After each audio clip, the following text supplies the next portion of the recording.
앞에서 이야기를 하는 과정에서 어느 정도 논의가 됐습니다. 그렇지만 다시 한번 질문을 하겠습니다. 저자의 관점은 제도에 따라서 사회 변동을 설명하는 제도주의입니다. 이 관점에 대해서 어떻게 생각하는지 한번 이야기해 보도록 하겠습니다. 심진경 선생님. 저는 뭐 할 얘기는 없고 아까 제가 이제 말을 하려고 했다가 못한 게 이 사람은 이제 제도가 규범이라고 생각을 하는 것 같아요. 이렇게 규범이 된다, 규범이다 이렇게 얘기를 하는 것 같더라고요. 그래서 이게 이 제도 우리가 생각할 때 제도라고 하는 것이 뭐 그만큼 규범이라고 하는 것은 사람들한테 어떠한 일정한 행동을 이끌어내는 거잖아요. 그래서 근본적인 수준에서 어떤 사회적 영향력이 큰 건데 규범화를 한다는 거는 근데 이게 제도가 그 정도의 어떤 그런 파급력이나 영향력이 있다고 보는 건지 그러니까 약간 제도는 그냥 어떤 형식적인 거고 오히려 규범이라는 것은 훨씬 더 어떠한 우리의 기본적인 사고방식이나 어떤 일상적 생활 어떤 방식이나 이런 것에 직접적인 영향을 주는 건데 그렇게 제도와 규범을 그렇게 동일시해서 볼 수 있나? 약간 그런 느낌은 들더라고요. 제도를 약간 과대 평가하는 듯한 네. 느낌? 제가 읽기로는 그러니까 무슨 느낌을 받았냐면 저는 이제 제도 규범 이제 선생님이 말씀하신 그 구도에서 이야기를 하자면은 약간 87 체제 같은 이야기 지금 많이 하잖아요. 지금 이를테면 개헌의 필요성 같은 것들을 이야기할 때도 87 체제가 너무 지금의 대한민국 현실에 맞지 않는 이제는 구닥다리 제도가 되었다라고 하는 어떤 기본적인 전제 속에서 이야기를 하는 거고 그게 이제 제도의 차원뿐만이 아니라 결국에는 그 87 체제라고 하는 기본적인 틀 혹은 우리가 아까 이야기했던 어떤 헤게모니적인 환상 그 87 체제를 통해서 지금 우리의 현대 대한민국의 어떤 체제와 그것에 기반한 형태의 현실을 바라보거나 정치를 바라보는 입장이라는 것들이 구축되었다는 그 규범화의 효과라고 하는 것들이 어떻게 보면 이 사람이 이야기하는 제도라는 차원에서 좀 이렇게 혼종적으로 섞여 있지 않은가라는 생각이 저도 들기는 했고 그런 면에서 이제 이 제도를 큰 틀에서 결국에는 우리가 손보아야 되고 선택해야 되고 개선해야 된다라고 하는 입장으로 돌아가게 되면 그건 어떻게 보면 큰 틀에서 국가에 대한 일종의 보수 작업이라는 생각이 드는 것 같아요. 그래서 그 보수 작업을 통해서 결과적으로는 여기 안에서 이야기되고 있는 기란 권력의 축소라던가 소멸 뭐 이런 것들에 대하여 저항할 수 있는 형태의 제도적인 힘이라고 하는 것들을 계속해서 확보하려고 하는 형태의 시도들이 필요하다. 약간 저는 좀 그런 맥락으로 읽었던 이유가 뭐냐면 이게 결국엔 이 책이 인간을 평가절하하지 않으려고 노력하잖아요. 앞에서 이제 일론 머스크 이야기도 하면서 일론 머스크도 뭐 인간에 대하여 평가절하했던 자기 자신을 뭐 반성한다. 뭐 이런 말을 여기서도 했다라는 점들 뭐 이런 것들 이야기하는데 근데 결국에는 여기에서 인간은 개인은 아닌 거죠. 개개인이라고 하는 존재로서만 이들이 가지고 있는 뭐 기란 권력에 대한 확보라던가 선택의 가능성이라는 것은 거의 가능하지 않은 것처럼 보여요. 그러니까 우리가 이제 선택한다라고 하는 말을 쓸 때 결국 선택은 주체의 특권 같은 거잖아요. 철학적인 개념으로 돌아가면 선택하는 거는 주체가 가지고 있는 특권이다. 근데 이제 또 거시 경제학이라던가 뭐 복잡계 이론이라던가 뭐 이런 영역으로 또 가게 되면 개인은 사실 선택할 수 있는 게 거의 없는 어떻게 보면 되게 기능적이고 최하 말단에 있는 수용체 같은 사람처럼 느껴지기도 하잖아요. 그러니까 개인이 선택할 수 있는가에 대한 질문이 지금도 되게 반복적으로 나타나고 있고 사실 우리의 선택이나 자유의지라고 하는 것들이 어떤 면에서 문학 같은 작품에서 엄청 과대평가되기도 하지만 실제로 우리의 경제학적 관점에서는 그게 엄청 과소평가되는데 저는 그거를 결국에는 중간에서 매개해 주는 거 그게 제도일 수밖에 없다는 생각이 들기는 하는 것 같아요. 결국에 개개인의 선택이라고 하는 것들을 묶어줄 수 있는 형태의 중간 매개로서 제도의 어떤 필요성, 중요성 이런 것들을 좀 강조하고 있지 않은가 이런 생각을 좀 해봤습니다. 그러니까 어쨌든 뭐 이 책에 다른 어떤 문명사적인 책들과 좀 다른 점이 있다면 이제 제도를 강조하고 그 총균세 같은 책들 보면 자연 환경이라든가 뭐 이런 것들이 거의 결정 변수로 등장을 하거든요. 자연 환경에 따라 사람 인간이라는 존재가 어떤 문화를 만들고 문명을 만드는지가 결정돼 버린다라는 식의 얘기를 하는데 그런 방식의 설명이라든가 뭐 유발 하라리 사피엔스에서 설명하는 방식이라든가 그런 것들이 큰 틀에서는 사실은 환경 결정론에 가까운 이야기들입니다. 근데 이 책은 환경이 모든 걸 결정하는 게 아니고 환경도 중요하지만 제도라는 것이 중간에서 그 결과를 결정적으로 틀 수 있다라는 식의 얘기를 한다라는 것이 이 책의 가장 큰 장점이면서 특징인데 심진경 선생님께서 말씀하신 부분이 사실은 되게 핵심적인 쟁점 중에 하나예요. 이 아세모글루의 저작을 둘러싼 논쟁들이 많이 있는데 그 중에서도 이제 이 사람이 제도를 너무 광범위하게 해석을 한다. 어떤 면에서 제도를 좁게 해석을 하면 법률과 문헌으로만 한정할 수 있겠죠. 근데 제도를 또 넓게 해석을 하면 제도에서 비롯된 우리가 제도를 믿고 제도에 따르는 그런 규범과 문화까지도 제도라고 얘기를 할 수 있는데 그렇게 따지면 제도가 너무 넓어지는 거 아닌가 하는 생각을 할 수가 있죠. 예컨대 설득 권력이라는 것들도 사실은 설득을 하는 거 솔직히 얘기하면 구라빨이잖아요. 그거는 제도가 아니거든요. 그 퍼포먼스거든요. 레셉스. 네, 그 설득 권력이라는 거는 제도가 있어서 발생하는 것이 아니라 진짜 어떤 카리스마 있고 실제로 자신의 성취를 보여줄 수 있고 그런 어떤 스타성이 있는 사람들이 말로써 다른 사람들에게 많은 영향을 끼칠 수 있을 때 그것은 제도가 없어도 설득 권력은 발생을 할 수 있는 건데 그런 면에서 따졌을 때는 설득 권력은 제도가 아니죠.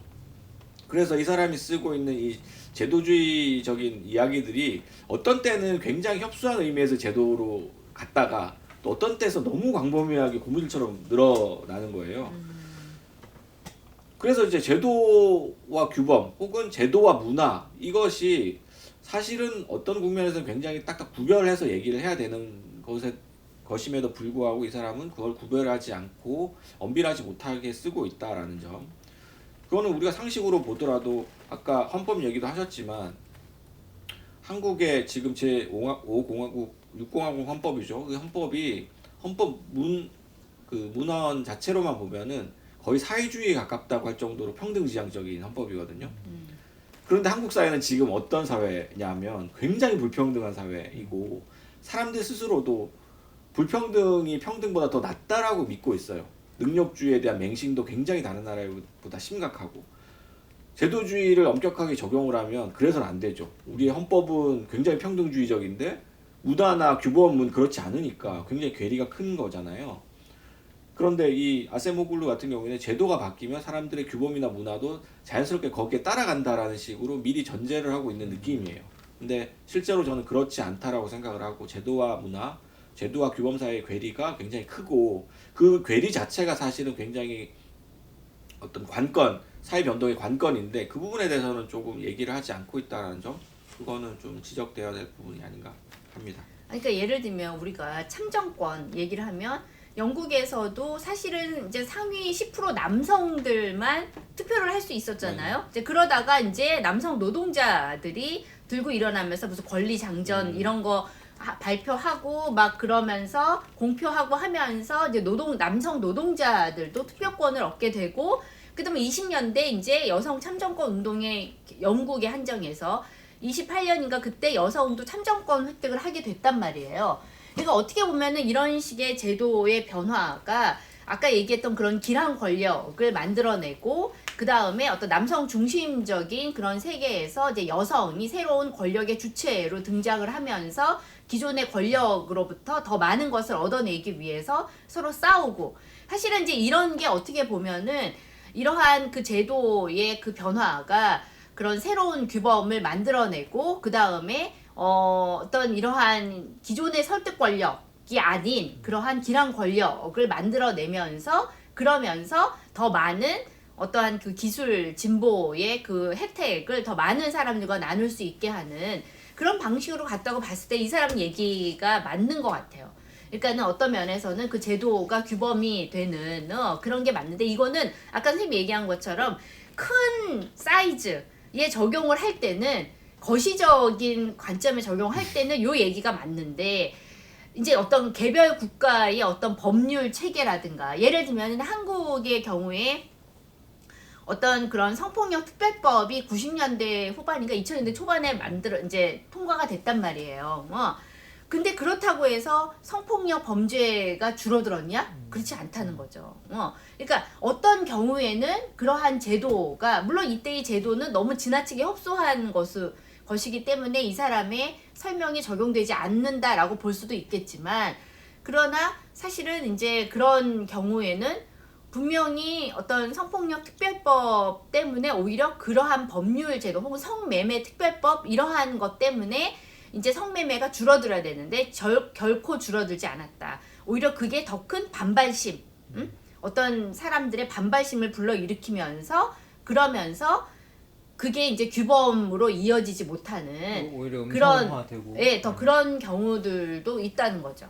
그래서 이 차별금지법도 어떻게 보면 비슷한 이슈 그런 것 같아요. 예, 차별금지법에 대한 반발심, 거부감 같은 것들이 오히려 그 차별을 더 승인하게 되는 그런 상황으로 가는 게 아닌가. 근데 응.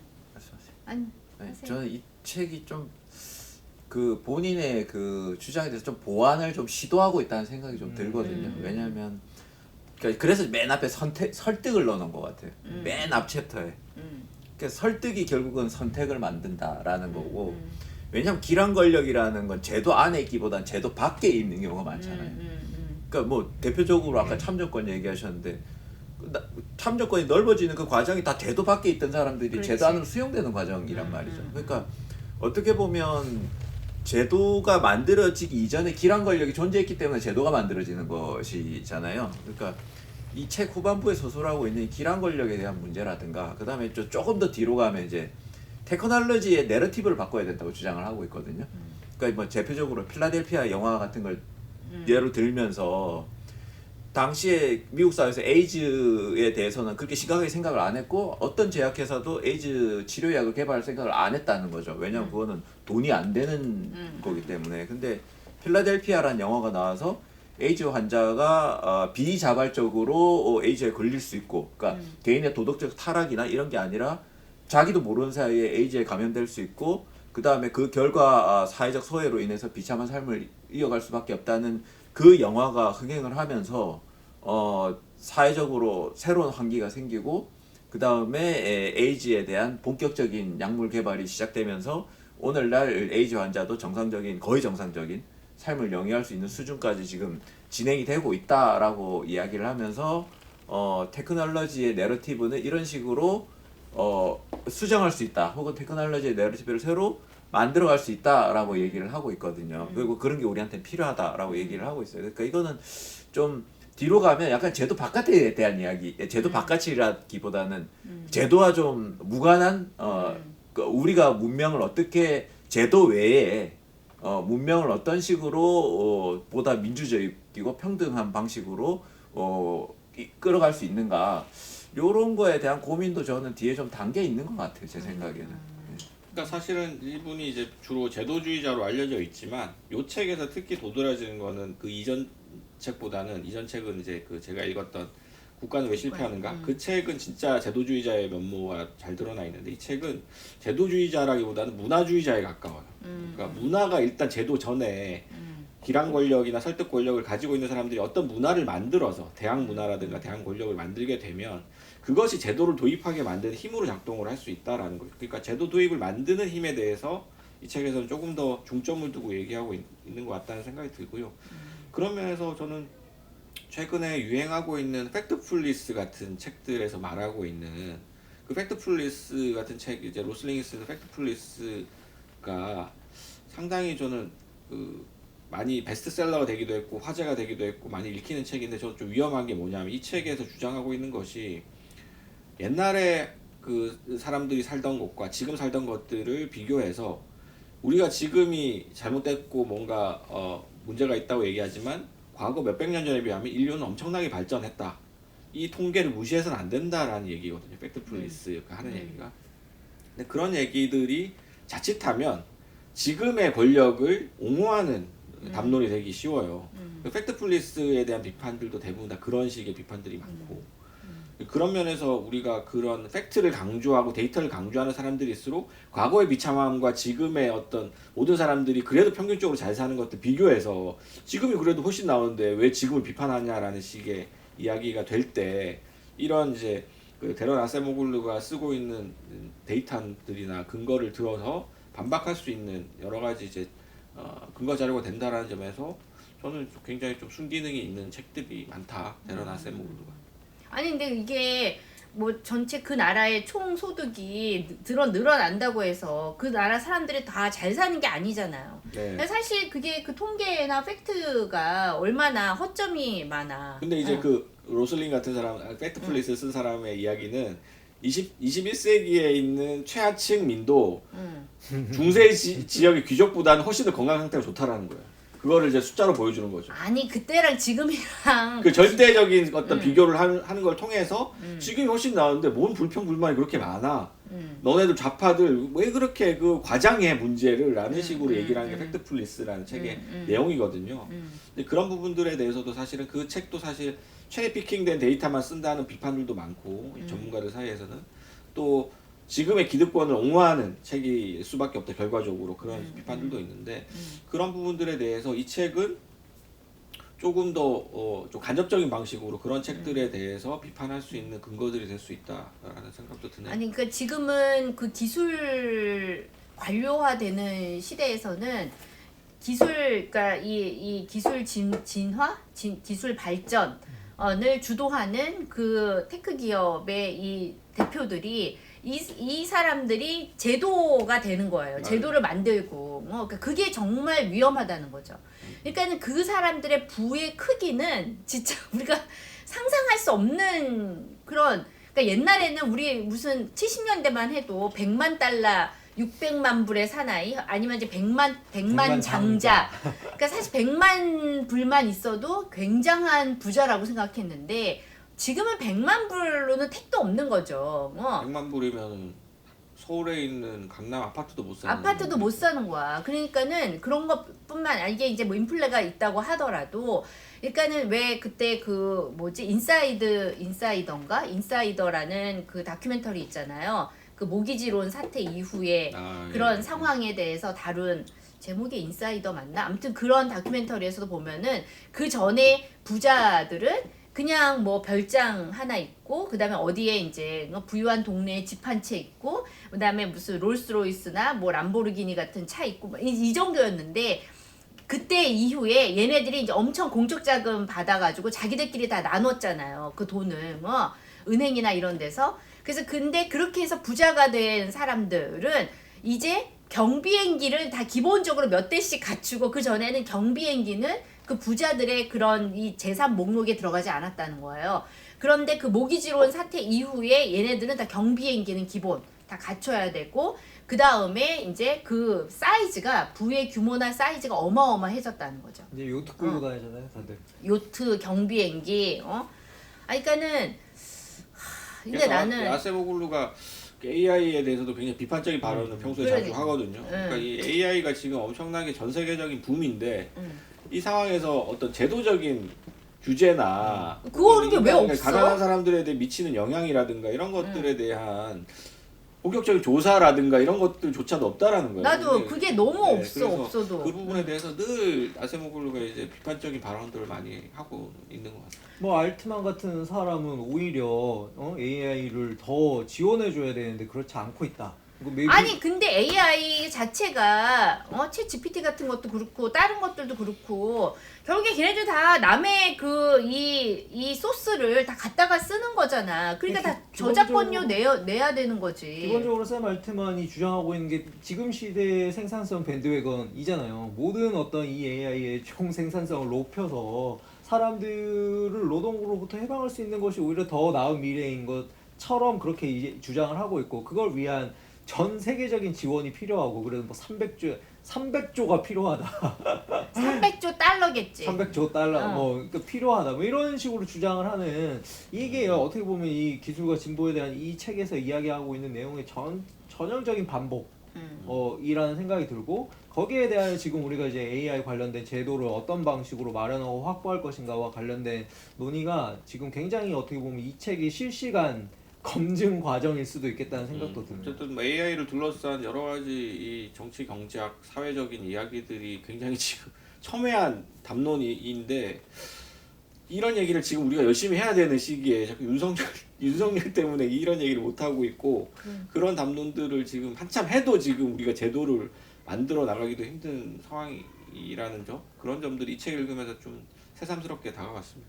나는 이거 읽으면서 AI 그거 보면 우리가 예전에 봤던 책 중에 그 차테크의 그 네, 로봇. 로숨 유니버셜인지 뭔지 그런 거 나왔었잖아요. 희곡. 네. 그게 20년대 그 체코에서 나온 희곡이었잖아요. 그래서 내가 이제 그 다음에 그걸 읽어봤단 말이야. 근데 그게 두껍진 않아요. 근데 그 마지막에 어떻게 되냐면 결국 모든 인간이 다 죽어. 모든 인간이 다 죽고 그리고 맨 마지막에 박사 한 명 그 로봇이 이제 문제가 생기면 이제 걔네들 이렇게 막 수리하고 뭘 해주고 하는 박사라는 인간 한 명만 살고 모든 인간이 다 죽었는데 맨 마지막에는 그 로봇 중에 이제 약간의 그런 감정이 이렇게 약간 오류 때문에 감정이 생긴 두 로봇을 보여주면서 그게 끝나거든요. 그 인간마저 다 죽은 다음에 그런 다른 이제 종이 지구를 지배할 거다. 근데 이 책도 그 아까 선생님 말씀하신 것처럼 AI라는 게 결국 인간들의 그 활동의 결과물을 추출하는 거기 때문에 그거에 대해서 세금을 매긴다든가 그래서 AI세를 매겨서 그 AI를 그 AI를 지배하고 있는 특정 기업들한테 부가 쏠리는 게 아니라 평등하게 나눠야 된다. 왜냐하면 우리의 활동들을 AI가 결국은 학습하는 거기 때문에 그런 논의들을 하고 있어요. 이 책도 보면 뒤에서 AI 세 이야기는 뭐 여기저기 이야기 되고 있는 것 같지만 지금까지 아니 근데 진짜로 그런 걸가 제도화되거나 그게 뭔가 그런 규제가 생기거나 그런 게 없어요. 근데 지금 이제 AI 관련된 기업들은 다 이제 생산성 밴드웨건으로 인해서 이 모든 나중에 땡겨올 부를 지금 지원을 하는 것이 더 중요하다라는 방식으로 이제 줄다리기를 하고 있는 거죠. 그러니까 이게 지금 이 책이 그러니까 예를 들어서 우리는 증기기관을 제임스 와트가 발명한 걸로 알고 있지만 사실은 스티븐슨. 그 이전부터 증기기관이 있었거든요. 존재했어요. 이게 광산에서 물포를 저도 맞아요. 이것 때문에 제가 증기기관을 조사를 해보니까 이미 1600년대, 1700년대가 되면 증기기관이 나오더라고요. 유럽에서. 그래서 이제 광산에서 물포 올리는 건데 그때 효율이 좀 낮았나 봐요. 근데 이제 제임스 와트가 그거에다가 이제 지하 한 4-50m 수준까지 더 깊이 내려서 물을 퍼올 수 있도록 효율을 고친 거예요, 이 사람이. 그러니까 발명자가 아닌 거예요. 증기기관을 발명한 사람 몰라요, 지금 누군지. 누군가가 발명을 했어요. 근데 지금 그 증기기관의 그 개량한 제임스 와트가 이 모든 걸 다 독점하고 있잖아요, 오롯이. 그 스티븐슨도 마찬가지고 증기기관차는 보니까 동시대에 여러 대가 나왔어요. 그러니까 스티븐슨의 증기기관차가 더 효율이 좋았을 뿐인 거죠. 그러니까 어떻게 보면 사실은 이 사람들이 뭐랄까 독점적인 거를 주장할 근거가 없어요. 제가 볼 때. 어떤 테크놀로지가 발전할 때 그 앞에 있는 사람들 거를 자기들이 이 기술을 그 기술 위에 저작권을 걸어버린 거 아니에요. 그렇지. 그래서 지금까지 이제, 인류의 모든 어떤 그런 결과물 위에 자기가 그걸 바탕으로 해서 만든 그렇죠. 건데. 거기에 효율을 좀 더해서 저작권을 걸어버리는 방식으로 해가지고 그러니까 제임스 와트라든가 스티븐슨이 그 일가가 당대에 부를 축적했다고 얘기를 하고 있더라고요. 그러니까 AI도 제가 볼 때 마찬가지인 것 같아요.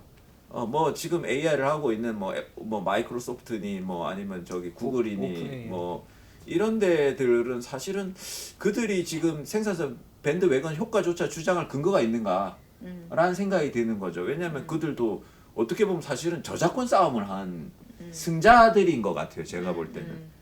이거는 우리 개개인의 정보들을 자기들이 허락 없이 긁어다가 뭔가를 만든 건데 그거를 조합하고 하는 그거를 어떻게 보면 프로그램상으로 뭐 저도 최근에 뭐 일 때문에 AI를 공부를 좀 해보니까 그냥 결국은 프로그램의 집합체예요. 그리고 우리가 예전부터 알고 있었던 빅데이터를 얼마나 효율적으로 이제 집어넣어가지고 인간이 보기에 편하게 만드는가의 문제이더라고요. 이게 결국은. 그러니까 이 기본적으로 얘네들이 쌓고 있는 이 데이터 자체도 이 인간의 결과물인데 우리들의 결과물인데 이 부가 우리들한테 공평하게 나눠지지 않는 문제, 그게 저작권이나 특허를 걸므로 해서 그들이 독점하게 하는 문제, 이거는 분명히 제가 볼 때 개선돼야 되는 문제인 것 같아요. 특히나 과금을 올리고 있잖아요, 이놈들이. 그러니까 이거는 그런 우리가 사실은 그래서 소유권 문제를 좀 철학적으로 우리가 다시 들여다보고 하는 이유가 최근에 이제 커먼스 담론들이 다시 뜨고 있는 이유들도 우리가 인류가 공통적으로 축적해온 기술 발전 그런 것들이 있는데 왜 그것을 특정 기업들이 독점해서 가져가느냐. 커먼스다 이거는. 커먼스는 누구의 것도 아닌 우리 모두의 창비가 것이다. 밀고 있는 네, 담론입니다. 네, 커먼스. 그런 이야기들도 나오고 있고 또 조금 더 오소독스한 좌파들 같은 경우는 이 책에서 하는 이야기들에 또 반대할 수도 있을 것 같아요. 여기서는 설득 권력이라는 것들을 중심으로 해서 얘기를 하고 있지만 데이비드 하비 같은 막시스트들은 그 강탈에 의한 축적이라는 개념을 얘기하거든요. 그러니까 그 부자들이나 이 기업들이 축적해온 것이 우리를 뭔가 설득해가지고 우리가 그 노동자를 납득해가지고 거기에 동의를 해서 우리가 착취당하는 게 아니라 니네들 신자유주의 시대만 하더라도 강탈해서 우리를 설득한 적이 없다. 니네들 그냥 뺏어간 거다라는 식의 것들을 데이터로 보여주거든요. 식민지 논리도 사실 이 책에서 엄청 막 자세하게 말하진 않았지만 사실 그런 거잖아요. 사실 완전. 인클로저도 사실 그렇죠. 그치. 인클로저 자체도 거기 지주들이나 이런 사람 공유지를 뭐 설득해가지고 뭐 그냥 이렇게 말뚝 하냐 받고, 계약한 게 아니잖아요. 울타리 그냥 치고. 뺏어온 거잖아요. 그러니까 사실은 도둑질한 거고 강탈해온 것인데 언제 너네들이 설득했냐라고 얘기할 수도 있죠. 사실 그런 면에서 사실 이 부분에 대해서는 좀 너무 좀 온건하게 그 상황을 설명한 게 아닌가. 아니 그래도 여기에서 농민혁명도 얘기하잖아요. 네. 그래서 이제 이제 너무 참다 못 참겠다. 그리고 이제 그게 약간 그 제도가 그 당시에 그 제도가 좀 느슨해졌을 때, 그리고 그게 잘 적용이 안 되고 그런 게 생겼을 때 이 사람들이 이제 막 오히려 더 막 그렇게 더 농민들한테 더 이득이 가고, 아니면 이제 이거를 막 억압을 견디다가 견디지 못할 경우에는 결국에는 이제 반란, 농민혁명, 농민운동 뭐 이런 게 생기는 거죠. 혁명 이야기는 또 이제 반대로 또 명예혁명 이야기도 영국에 이거는 이제 또 반대 사례겠지만 어떻게 보면 야망 있는 사람들 영국에도 개천용 이야기를 할 수 있다라는 거. 젠트리 계급이 있었으니까. 젠트리 계급이 근데 이제 있었어. 이 책은 그 아까 증기기관 관련해서 재밌는 이야기가 그거들 왜 산업혁명이 영국에서 일어났는가. 근데 다른 건 없는데 영국에서 뭐 하나를 보장해줬다는 거죠. 특허권이나 이런 것들을 보장해주니까 기술 개발을 통해서 부를 축적할 수 있었다는 거예요. 사실은 당시에는 프랑스나 이런 나라들이 영국보다 더 앞서 있었음에도 불구하고 왜 영국에서 산업혁명이 일어났냐? 기술 개발을 해서 그걸로 부를 이루고 계급을 상승시킬 수 있는 제도가 영국이 더 보장돼 있었다라고 얘기를 하더라고요. 그러니까 아까 이게 야망 있는 젊은이들이 다 기술 개발에 뛰어든 거죠. 그러니까 이 사람들은 학력이 그렇게 높지 않대요. 제임스 와트고 스티븐슨이고 대학 졸업한 사람 없고 다 기술공들 출신인데 이 사람들이 이제 기술만 잘하면 계급을 끙충 뛰어 올릴 수 있었기 때문에 산업혁명을 촉발시킬 수 있었다, 그런 얘기를 하더라고요. 안세모글로 책을 읽다 보면 그 조지프 슈페터라는 경제학자를 떠올리게 됩니다. 슈페터가 한 얘기 중에 유명한 얘기가 창조적 파괴, 뭐 혁신에 대한 설명을 최초로 한 경제학자거든요. 보통 경제학자들이 수리 경제학적인 얘기를 많이 하기 때문에 그런 어떤 기업가들의 창발성, 창조성 이런 것들이 이를테면 패러다임 시프팅을 만들어낸다라는 식의 얘기를 별로 하지 않아요. 그럼 좀 비과학적인 얘기라고 생각하기 때문에. 근데 슈페터는 주류 경제학자이고 굉장히 명성이 있는 경제학자였음에도 불구하고 그런 얘기를 많이 했거든요. 그래서 뛰어난 어떤 혁신가가 등장을 해서 기존의 모든 것들을 다 파괴하고 새로운 것들을 만들어낼 때 경제가 다시 살아나고 어떤 경제적 문제도 해결될 수 있다라는 식의 얘기를 많이 했어요. 경제학자 치고는.